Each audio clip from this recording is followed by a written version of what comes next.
Celebramos nuestro 5.º aniversario en compañía de un buen amigo y colaborador de Mágica Vida, colaborador desde los inicios. Con él comenzamos el 16 de abril, perdón, el 5 de abril de 2016 y queremos celebrar el 5.º aniversario. Hablamos de Ramiro Calle. Bueno, como todos bien sabéis, todas bien sabéis, prolífico escritor y maestro de yoga. No nos vamos a extender más porque ya creo que todos y todas le conocemos. Para la entrevista de hoy le pedimos a Ramiro que nos hable de la entrevista que le hizo en su momento al Dalai Lama hace ya unos cuantos años.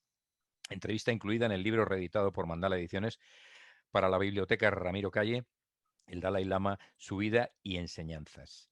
Bueno, que un placer tenerte siempre en Mágica Vida, querido amigo. Gracias, Nino. Es un placer igualmente, un placer mutuo, así que aquí estamos para dar lo mejor de nosotros mismos. Muchísimas gracias, de verdad.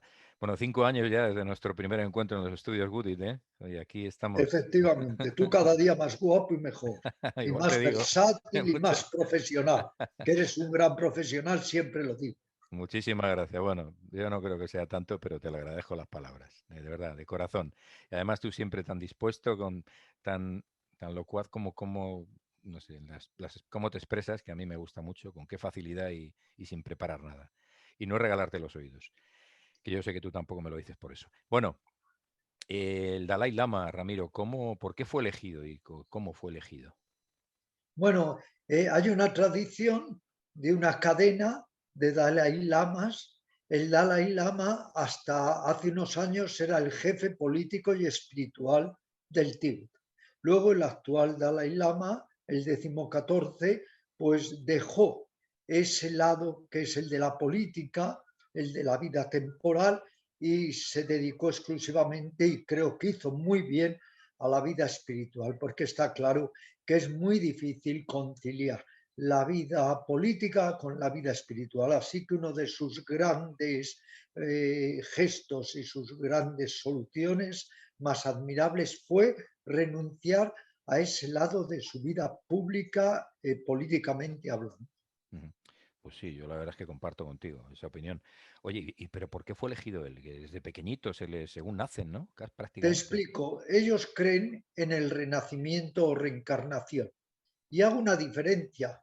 El renacimiento es que son las fuerzas del inconsciente las que van renaciendo, es en lo que creen los budistas, que no creen en el alma, y la reencarnación es más creencia hindú, que es que un principio superior llamado Atman o espíritu alma va tomando cuerpo tras cuerpo. En la tradición de los Dalai Lamas, cuando muere un Dalai Lama se busca otro niño que pueda haber reabsorbido esos principios de renacimiento o reencarnación. Se somete al niño a una serie de pruebas, entre otras reconocimiento de objetos del anterior Dalai Lama, y finalmente una serie de expertos, al parecer en el tema, eligen a ese niño como la reencarnación del Dalai Lama. Indudablemente, pues es una creencia más, una creencia como hay en tantas enseñanzas espirituales, Mm, porque una cosa es la creencia, otra cosa es la experiencia. mm. Además, parece ser que su formación ¿cómo es su formación en líneas generales? Su formación es exhaustiva, en el sentido de que sobre todo tiene que aprender y memorizar incluso las grandes escrituras del budismo tibetano, porque no olvidemos que el Dalai Lama forma parte de lo que se llama el Vajrayana o budismo tibetano, que es diferente al budismo original que se llama el Theravada. Hay diferencias notables, aunque también las fuentes son las mismas. Y para empezar, la fuente básica es Buda, que es el fundador del budismo, que no hay que entenderlo como una religión, como muchas veces se hace, sino como una enseñanza de desarrollo espiritual donde se trabaja con la genuina moralidad o virtud, el entrenamiento mental o concentración y el desarrollo de un entendimiento de orden superior que es la sabiduría liberadora. Mm. Además, se le instruye en un gran número de materias, ¿no? En muchas materias, indudablemente, tanto materias más religiosas, más espirituales, como materias más profanas. Este Dalai Lama en concreto, que ya tiene una edad avanzada relativamente, pues era muy aficionado a lo que era la mecánica, la técnica, le interesaba mucho ya de niño, de jovencito. Luego ya tuvo, como sabes, esto es sabido por todos, que huir del Tíbet, que huir de su patria cuando tuvo lugar la penetración de los chinos en el Tíbet, y desde entonces pues vive exilado, vive fuera de su país. Tomó como residencia la India, el norte de la India, y en concreto su residencia está en un sitio que se llama Maleogan, en el valle de Kangra, un valle bellísimo, montañoso, exuberante en naturaleza, y allí tiene su residencia, y allí es donde yo, por fin, después de otros 2 intentos frustrados, logré llegar. ¿Por qué digo 2 intentos frustrados? Porque el mal tiempo era tal que no pudimos acceder al aeropuerto cercano a su residencia. Me acompañaba entonces mi primera mujer, Almudena Urie, que sirvió de traductora, pero solo lo logramos entrevistarle al tercer intento, ¿En qué año fue esto? ¿En qué año le conociste al Dalai en Lama? el 75. Ujú. O sea que hace mucho tiempo. Te diré que era mucho antes de que él recibiera el Premio Nobel de la Paz, Ujú. y que él había empezado entonces un poco a hablar mejor el inglés. Y entonces mi mujer, mi primera mujer, Almudena, que sirvió de traductora, pues era la que le traducía del inglés al castellano.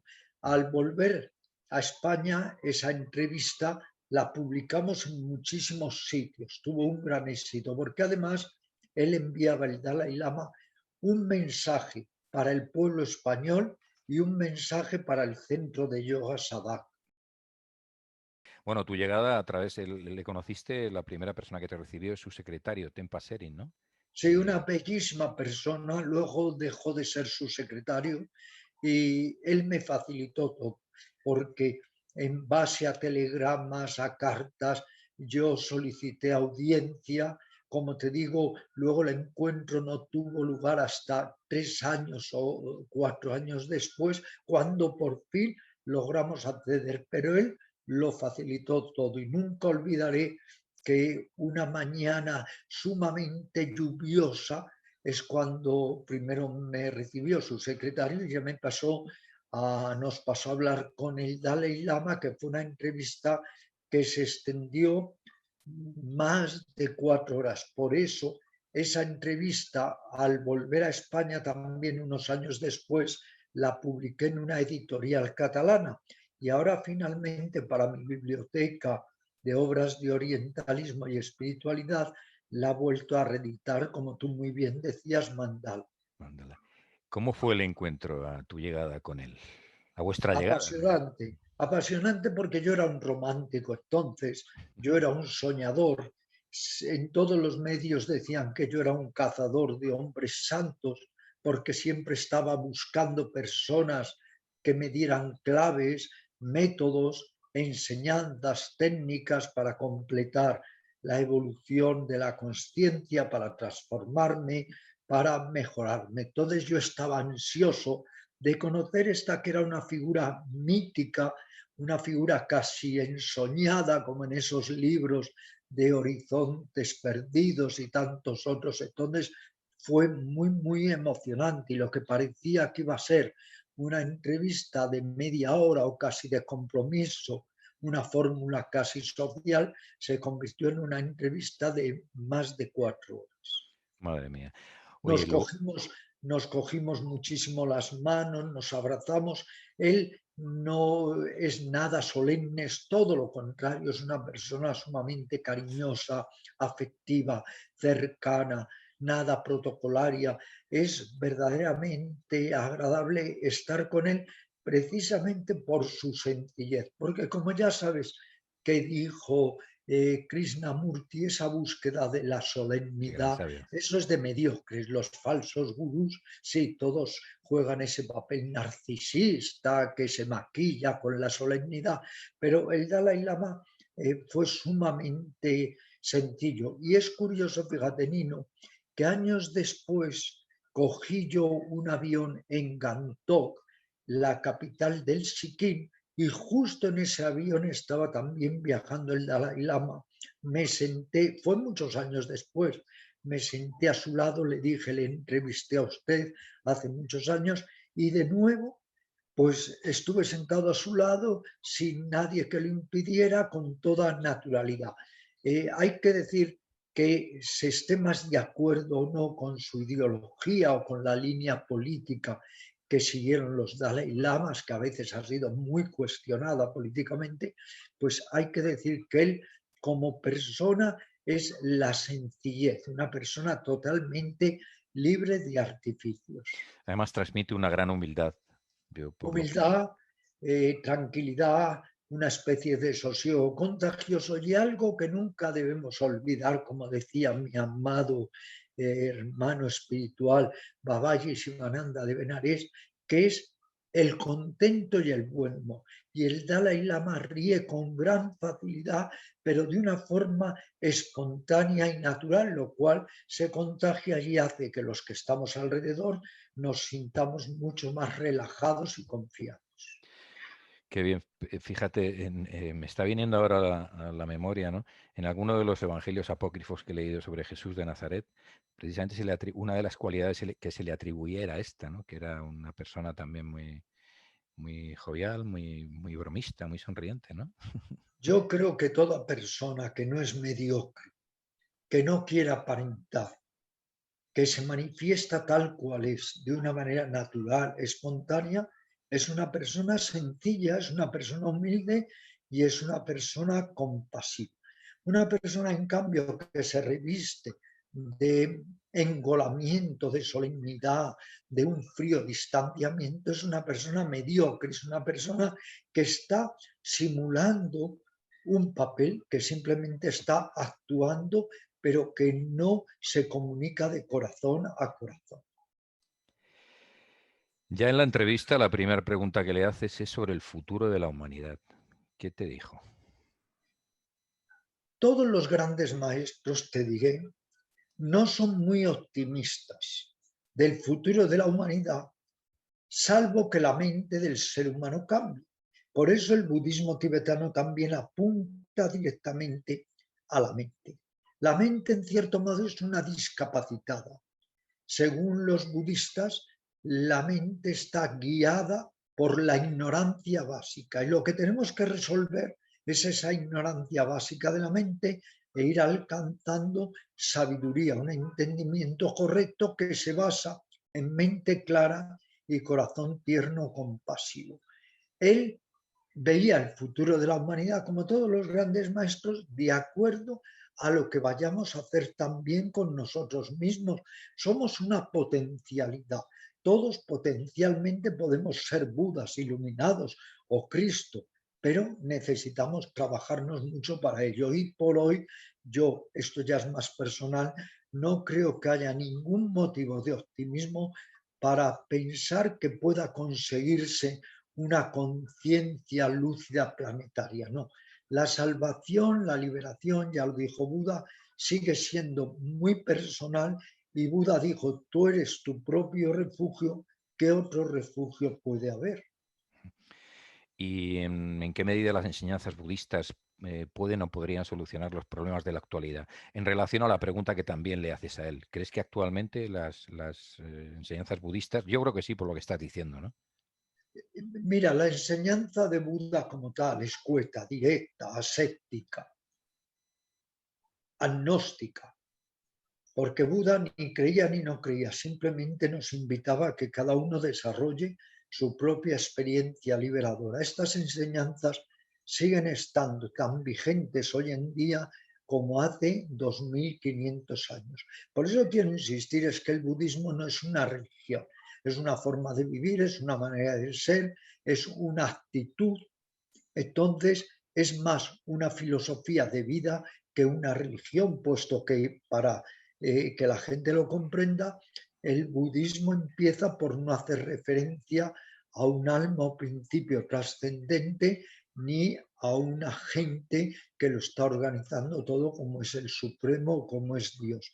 Cada uno también dentro del budismo puede luego sacar las enseñanzas que crea oportunas, los métodos, las técnicas, y conciliarlas con su propio culto. En eso también me insistió el Dalai Lama, que cada uno puede tener su culto, pero puedes tomar luego directrices de Buda para tu desarrollo interior.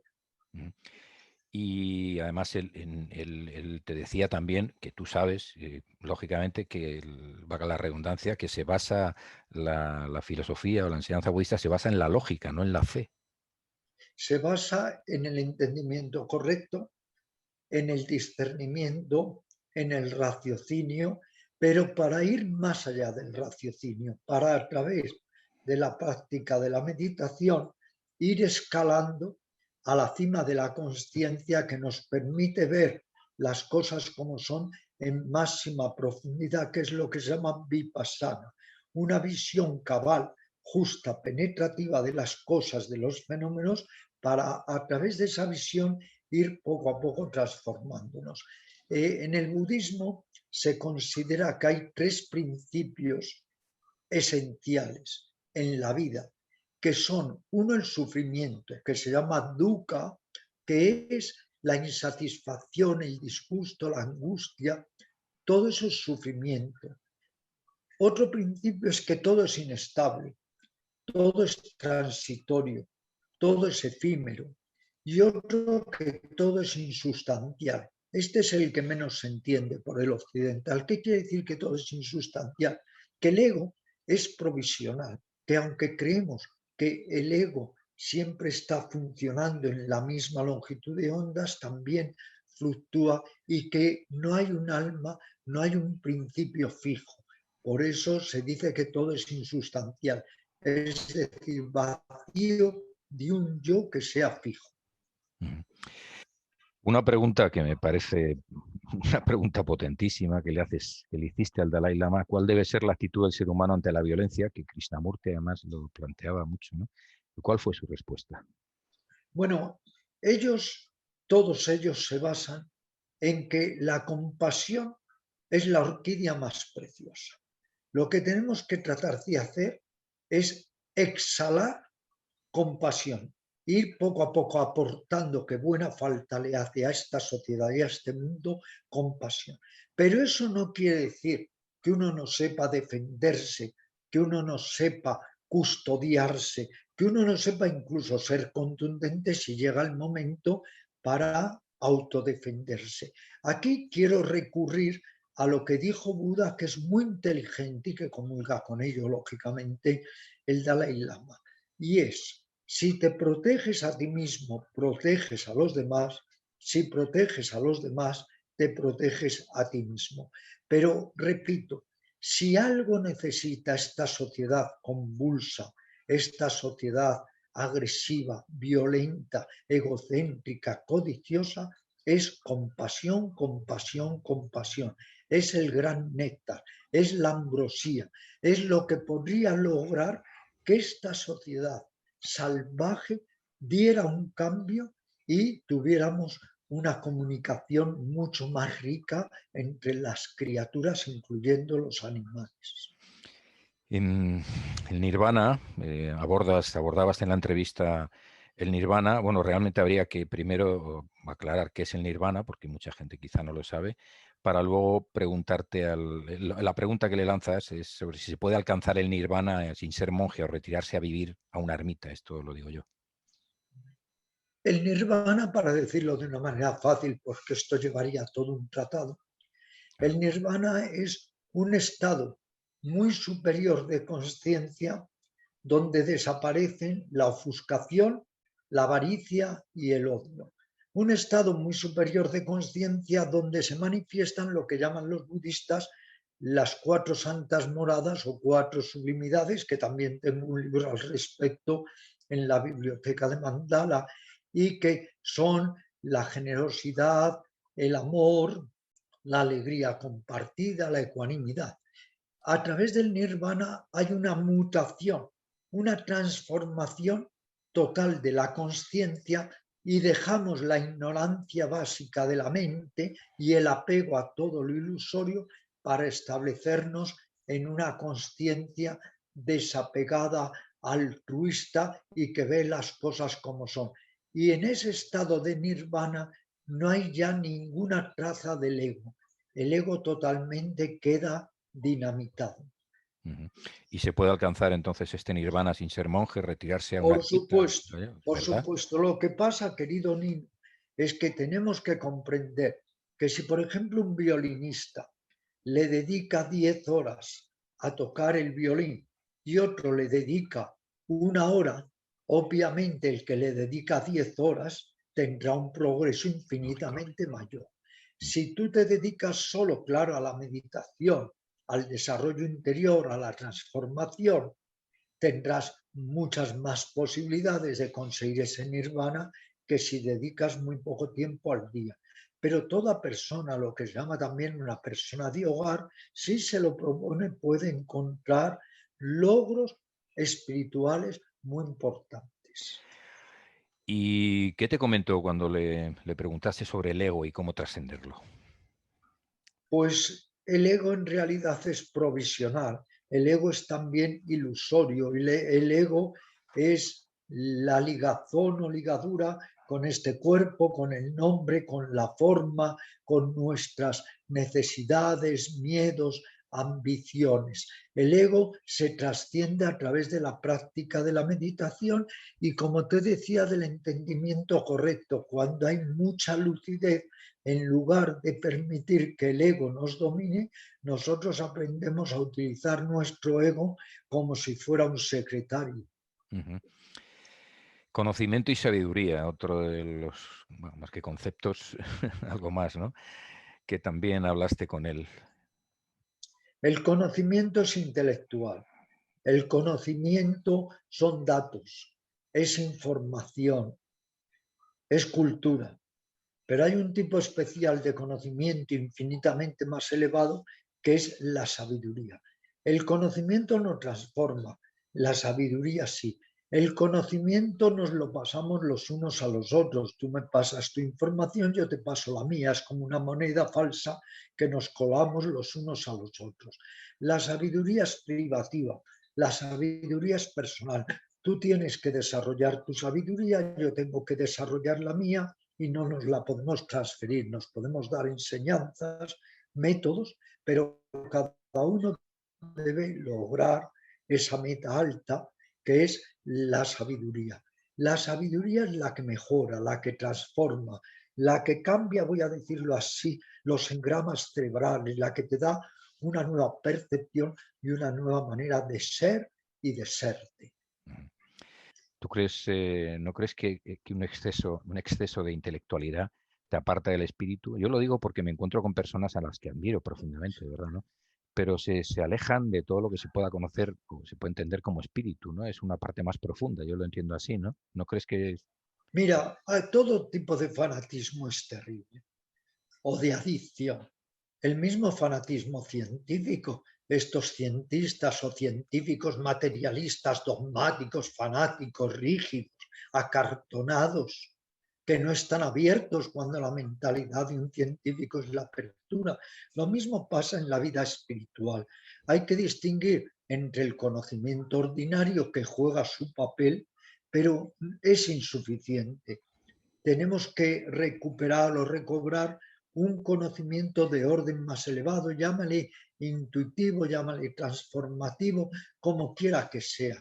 No hay nada más detestable, entre comillas, permítaseme este término contundente, que esas personas que se aferran a su intelecto, a sus ideas, a sus opiniones y que no salen de ahí, que además las quieren imponer a los demás. En este sentido, Buda, que era tan equilibrado, dijo que ese aferramiento a las ideas muchas veces lo que conlleva es un amasijo de opiniones que al final nos enajena o nos aliena. Hay que aprender a ser como el lirio, flexible. Cuando llega el huracán, se acuesta sobre el terreno y luego, pasado el huracán, se levanta en todo su esplendor. No se quiebra porque es flexible. Hoy en día que hay entre muchas personas esa obsesión por la flexibilidad física.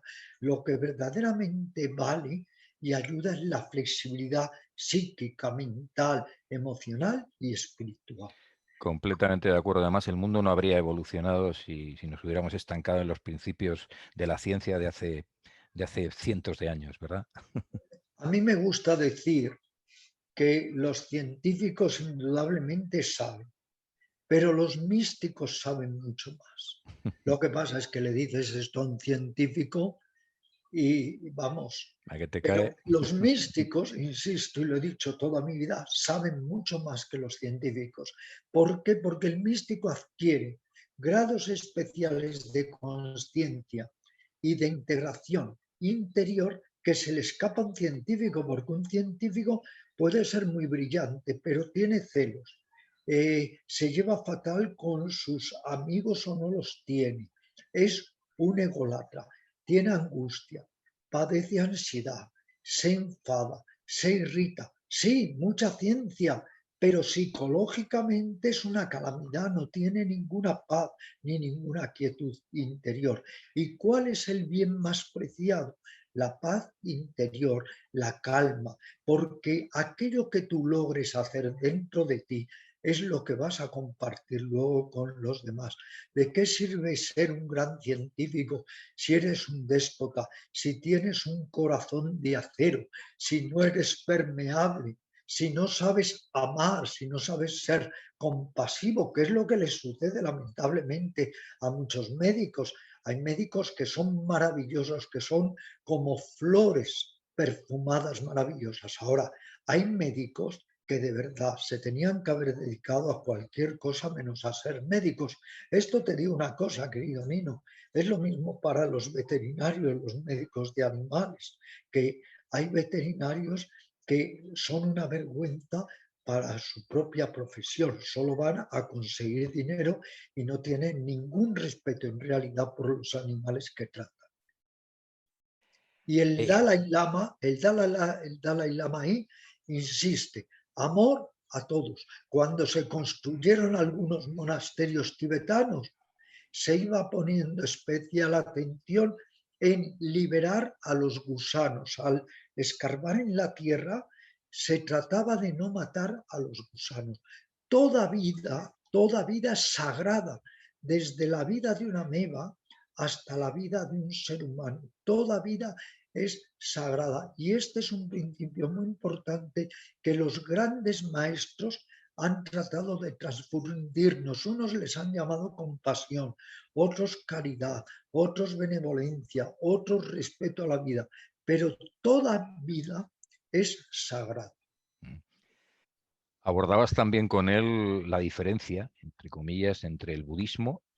Tú mismo dices que no es una religión, ¿no? Pero bueno, mucha gente se le considera como religión, entre el budismo y otras religiones, porque en el budismo le preguntas que no se cree, no cree en un ser o entidad permanente. Ciertamente, están por un lado, Nino, las religiones monoteístas, judaísmo, islamismo, cristianismo, que creen en un principio agente de orden superior.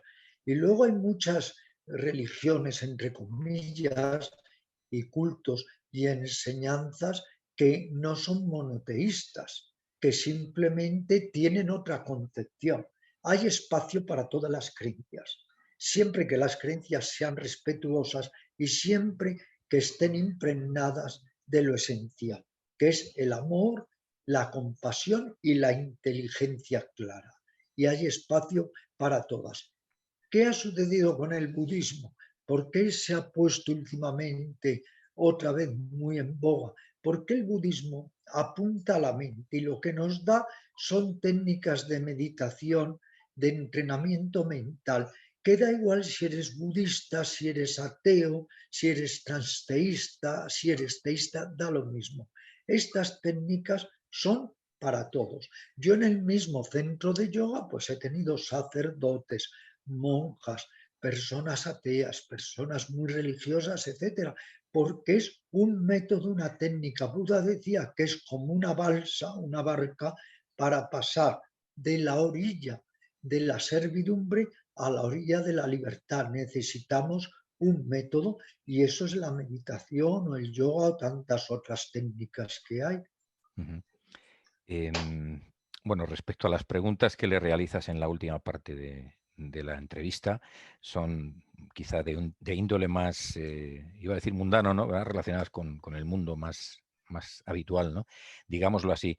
¿Le pediste un mensaje para quienes practican yoga o quieran practicarlo? ¿Y cómo Él me recitar los dijo, mantras?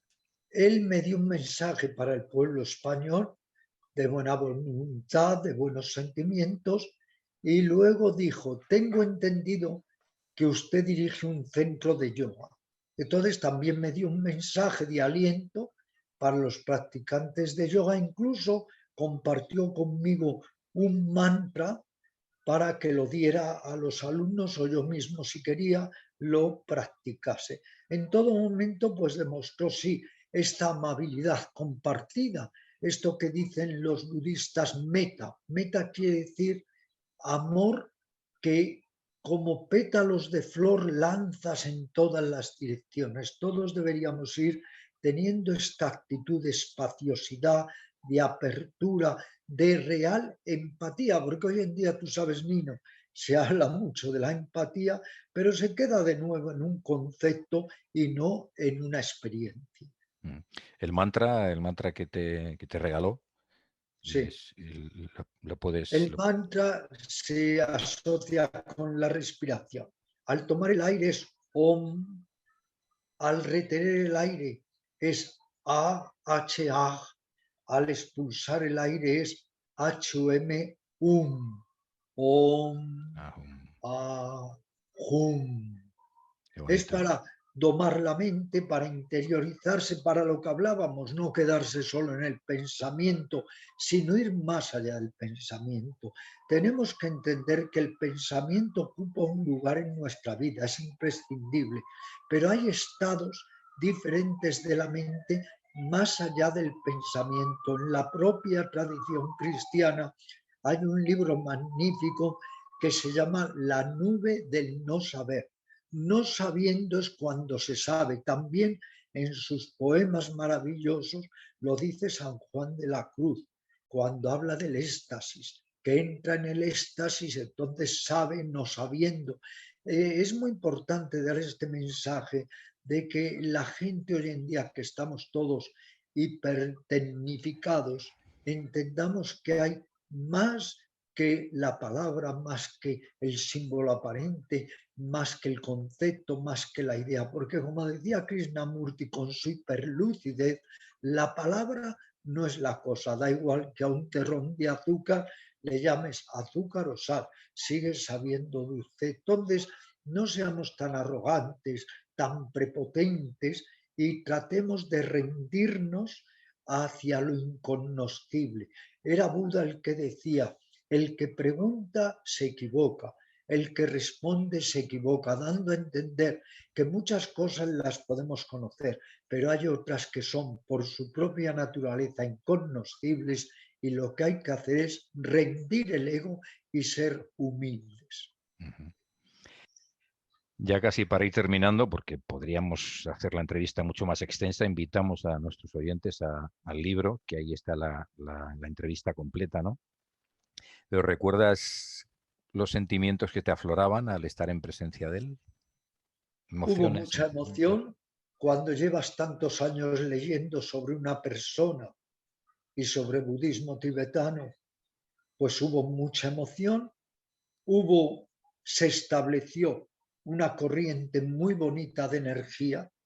Estábamos allí 3 occidentales con él, que era el doctor Miguel Fraile, que también tiene algunos libros publicados por la editorial Mandala y que fue durante años Me pues consta. viajero conmigo a la India. Estaba mi primera mujer, Almudena Aurie, que es precisamente Almudena Aurie, una enorme y magnífica traductora de obras de budismo, ha traducido las mejores obras del budismo del inglés al castellano, están publicadas en diversas editoriales y estaba yo. Y los 3 estábamos embargados por la alegría y porque se estableció ese vínculo que va más allá de lo aparente, que es un vínculo de energía, de cariño, de afecto, y que se creó una atmósfera pues muy especial. Eso dio lugar a que una entrevista que iba a durar media hora pudiera prolongarse por más de 4 horas. Bien, en cuanto a la Recuerdo, pregunta... recuerdo una cosa, y discúlpame, Nino, No, que no, no se por me Dios. olvide. Le regalé al Dalai Lama la figurita de un Buda con 2 cabezas que había hecho un amigo mío que es escultor llamado Jorge Nablet, un gran escultor, y le regalé esta escultura especialmente para él, un Buda con 2 cabezas, una cabeza inclinada mirando hacia sí, la otra mirando al frente, y me dice el Buda, perdón, me dice el Dalai Lama sonriendo, es la primera vez que veo un Buda con 2 cabezas. Y le dije yo, santidad, una cabeza mira hacia afuera, occidente, otra mira hacia adentro, oriente. Y lo que hay que aprender es eso, a conciliar la visión exterior con la visión interior, la técnica, la ciencia con la genuina espiritualidad. Sabias palabras, indudablemente. Oye, qué te dijo? ¿Piensa que va a haber un próximo lama o después de él? Perdón, Se un lo próximo Dalai pregunté, Lama o no? Se lo pregunté de una manera directa y concreta y me dijo, depende de las necesidades de mi pueblo. Esa fue la respuesta lacónica, depende de las necesidades que tenga mi pueblo. Ujú. Y cuando te despediste, así lo reflejas en el libro, ¿no? Te diste la vuelta y te le quedaste mirando. Para mí es un momento, no sé, que me parece muy de gran importancia en mi vida, ¿no? Hay una cosa en la que te das la vuelta y te quedas mirando a la persona con quien has estado, que además después de un encuentro tan importante como este, ¿qué sentiste cuando te diste la vuelta para despedirte por última vez, Pues querido sentí Ramiro? como si hubiera cumplido una expectativa que había tenido desde mí. Esto me ha pasado con otros maestros, con otros dirigentes o líderes espirituales. Tuve esa satisfacción de decir, pues he logrado conectar con esta persona. Siempre es muy gratificante, inspirador y yo diría que revelador poder conectar con personas que incorporas luego también a tu vida interior. Me acuerdo que nos cogimos las manos, nos abrazamos, es tan afable y después, pues sí, le miré un poco como queriendo grabar, inscribir en cada una de mis células ese encuentro tan especial. Qué bonito. Me alegro por ti, por el cariño que te tengo y además bueno, que es una experiencia que yo creo que a muchos nos gustaría vivir. Bueno, ya terminamos. Te dejo tranquilo por esta vez, ¿eh? Por esta vez. Para la próxima tendremos más contenidos. Muchísimas gracias, Ramiro. Un placer Pues tenerte de muchas nuevo aquí gracias. y por transmitirnos además tanta sabiduría a través tuyo y a través también de, por supuesto, del Dalai Lama. Nos encontramos en la Muchísimas próxima. gracias. A ti. Muchas gracias por todo y esperamos seguir dialogando, manteniendo estos diálogos de corte, digamos así, espiritual, transformativo, que podemos compartir entre todos y que nos ayudan a desarrollar motivación, que es importantísima la motivación, y luego discernimiento, saber discernir para ir tomando las rutas hacia afuera y hacia adentro que son más provechosas, no de una manera materialista, sino espiritual y psicológica. Pues nos quedamos con una vez más, otro mensaje más lleno de sabiduría. Que recordamos a quien no esté, quien no lo vea en nuestro canal de YouTube, a nuestros oyentes de Mágica Vida, que la entrevista estará disponible también, está disponible también en el canal de YouTube de Mágica Vida.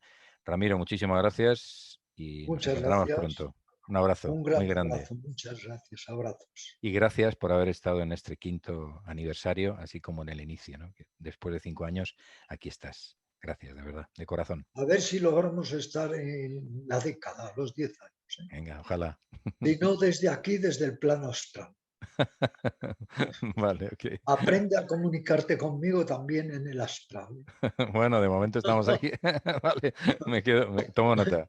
Gracias, Ramiro, un abrazo. Gracias, Muchísimas muchas gracias. gracias.